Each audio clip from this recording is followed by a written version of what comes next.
Hello and welcome to Manifesting Napoleon Hill Tuesday. I am Beverly Fells Jones, the Silver Fox of Consciousness, and I'm really excited about today because we're going to be talking about Napoleon Hill's Invisible Counselors and how you can have your own invisible counselors also. So stay tuned, but in the meantime, if you haven't already, click subscribe and hit the bell so that you'll be notified when the next Napoleon Hill Tuesday is uploaded. So let's get started.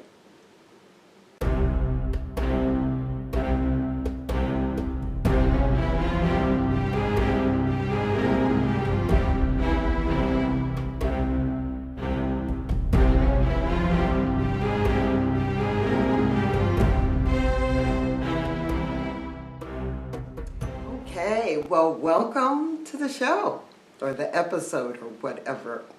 So today, I have been really thinking about a number of things that I've learned over the years, thanks to a friend of mine. So let me tell you a story. So I was in this relationship, and there were certain things that I couldn't figure out. I was just a little baffled by. And my friend gave me this suggestion and I went, "You gotta be kidding me." She says, "No." I said, "No, you're kidding me." She said, "Do it." And so I did. And what I did was this. Each night, in the evening before I went to bed, I would sit down and pretend I was face to face with that person. And I would begin to talk to that person just as though they were right in front of me. And I would express how I felt, what I would love to have changed, how I would love the relationship to be. Whatever was on my mind that I couldn't get across when we were in person, I would do that in the evenings, pretending they were in front of me. Now, that's similar to when you're talking to yourself, and I know all of you do at one time or another, and having this conversation. But I did it because my friend told me to. I didn't truly believe it would make a difference. It made a difference. It just seemed like I would mention something and this person would go, "Yeah, okay. I thought about it and yeah, I think that's a good idea." And I go, And then another time, this person turned around and just said, "How about we do this?" And I was like, "Are you kidding me?" To myself, not out loud, because the things that this person was saying were the things that I was having the discussion with them in my one-on-one imaginary conversation. So why do I tell you about that? Because you have a power to transmit your ideas across that vast area that I've talked about in a previous video called the 0-point field. We are all interconnected.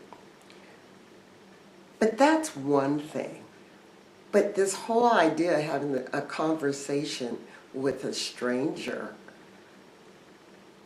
if I wanted to have a conversation with Napoleon Hill, I could take myself into a meditative state and pretend that I was having a conversation with Mr. Hill and finding out how he felt about a certain thing or what he thought about. This whole concept is in Think and Grow Rich in the chapter called The Sixth Sense. I had to check on it because I knew the second The second part of the chapter, it's called The Door to the Temple of Wisdom. And it truly is. Now, when I was reading Mr. Hill's one, he had a whole board of directors, but he wanted to take on the characteristics of certain people in history. And so he said, let me have these meetings. And as you read in the chapter about those meetings, they got so lively. His characters, you know, they took on their own personalities. And he got to the point that, I mean, even Lincoln would show up to these meetings late. Now, this is in his imagination, and he had to quit. So, what does that have to do with you? Well, personally, I'm not going to have a huge board of directors like Napoleon Hill did. That's just too many to manage. I mean, he never said whether he added each one of these historical figures one at a time, or whether he just decided, okay, I wanted this person's characteristics, I wanted to learn how they did this, and I wanted... He doesn't say that. But what I do know from other lessons, from other teachings, that you can have one counselor. In my trainings and with the Silva organization many years ago, and it's not taught in the class that I teach, there is a thing or an idea of invisible counselors. In fact, that's exactly what Napoleon Hill called his board of directors, his invisible counselors. And he made them so that he could have this conversation. But you learned in this Silva class to create two counselors. And those counselors were a male and a female. When I did that, my counselors, now don't laugh, because there's this whole ritual of bringing the counselors in during your meditation. My counselors are Yoda, all right, from Star Wars, and Lucille Ball. And you go, Lucille Ball? Now, those of you may be watching this had never heard of her, so Google her. But she was a brilliant businesswoman.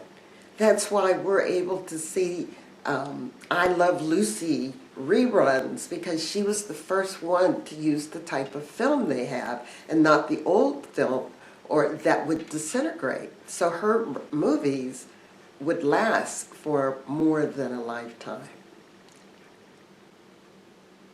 Invisible counselors, you can have them.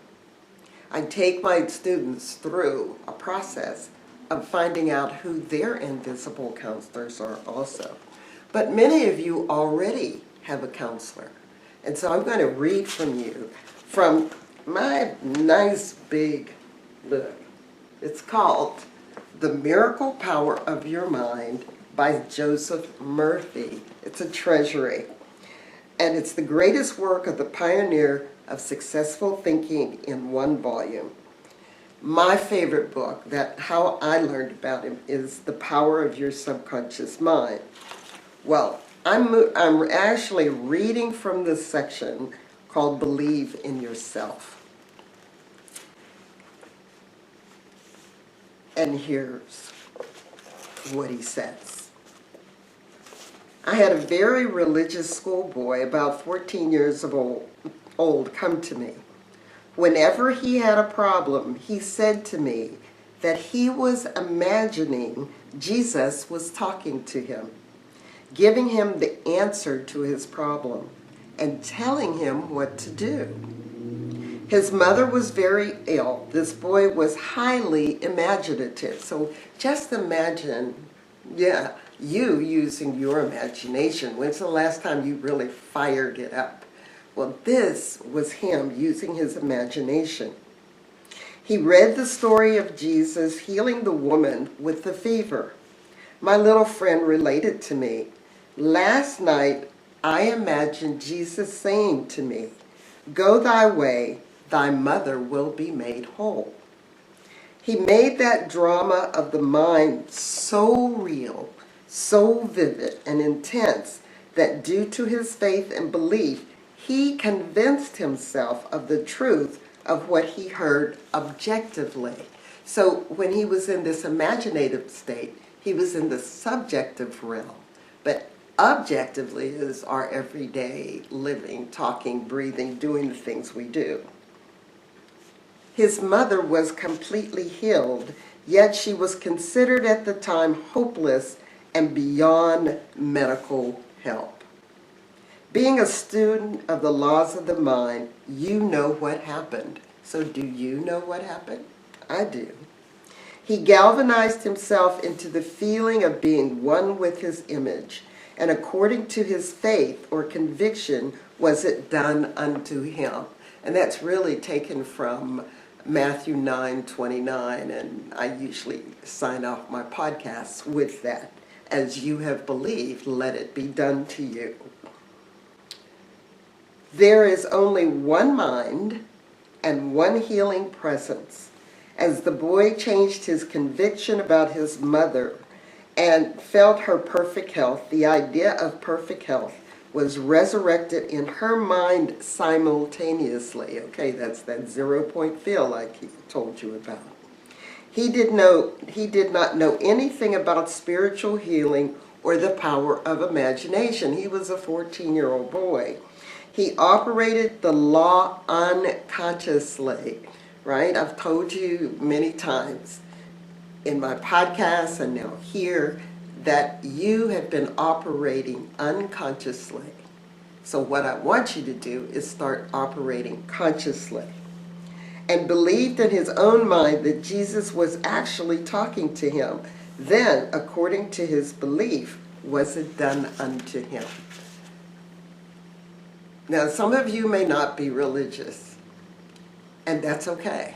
It works anyway, because you have this sixth sense. You have this ability to impress upon the ether, as I mentioned before, that was used by Napoleon Hill and Joseph Murphy and Wallace Wattles, and I call it the 0-point field.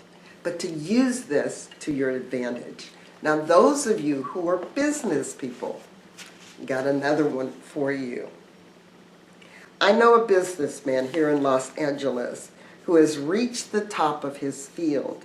He told me that for 30 years, the most important decisions he ever made were based on his imaginary conversations with Paul. Now that's the Apostle Paul. I asked him to elaborate, and he remarked that few people in the business would realize the wonderful guidance and counsel they could receive by dramatizing in their imagination that they were receiving counsel from the writers or great seers of the Bible. I will quote this successful executive as accurately as I can. Many times my decisions might have prospered the company or plunged it into bankruptcy. I vacillated, wavered, and got high blood pressure, most of us understand that, and heart disease.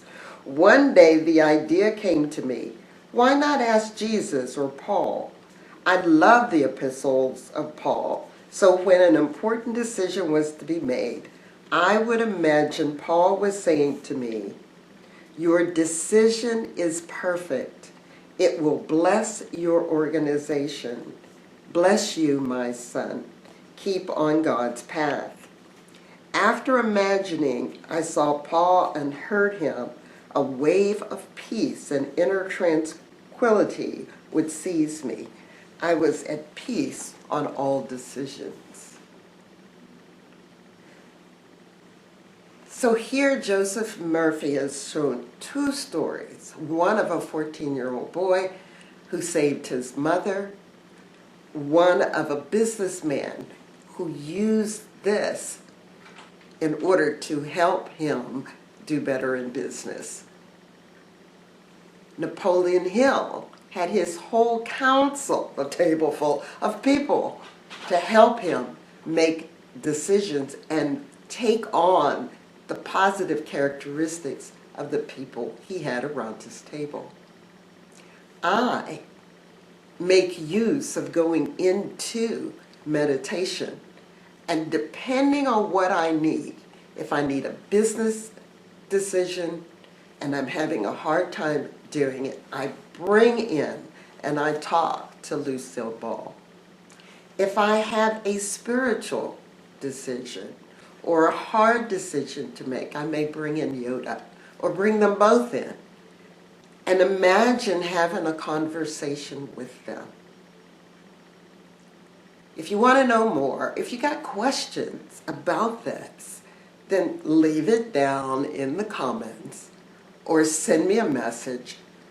Follow me on Facebook, friend me on Facebook, join my fan page, Commanding Your Life, whichever way, or send me a private message here, and I will answer your questions. But I'd like you to put them in the comments, because that way someone else may have the same question, and then I can answer it either in a video or I'll answer it in the comments. So thank you for being here today for Manifesting Napoleon Hill Tuesday, and I'll see you in the next video.